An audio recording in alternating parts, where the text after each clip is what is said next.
আজকে তোমাদের সাথে শেয়ার করব আমার ঈদের প্রথম দিনের ব্লগ। তো আমাদের এলাকার এই জিনিসটাই আমার কাছে খুব ভালো লাগে। মানুষ কম, তোমার রাস্তাঘাটে একটু চলাফেরা করতে শান্তি আর কি।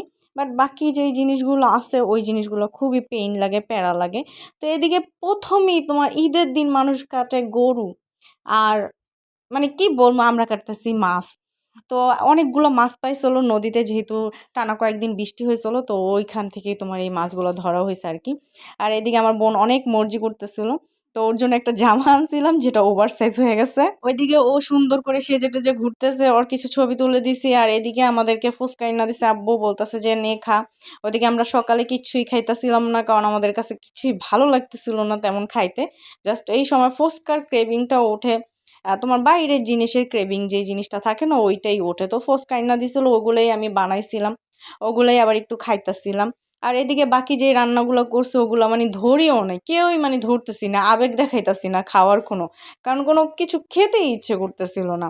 জাস্ট মনে চাইতেছিল যে মানে ঘুমাই, কিন্তু ঘুম আর হলো না। তারপরে তোমার আবার আমি একটু সেজে টেজে একটু ছবি টবি তুলছি, একটু মেহেদি দিছি। আর হলো তোমার বাম হাতে, মানে আমার নিজের হাতে আমি নিজে মেহেদি দিছি, ডান হাতও আমি নিজেই দিই। কিন্তু এইবার আর মন চাইলো না আমার, এবারকার মানে একটু মন চায় না সাজতে মেহেদি দিতে, শুধু ওই যে ঘুমের একটা তাড়া উঠছিল, বাট ওইটাও হয় নাই।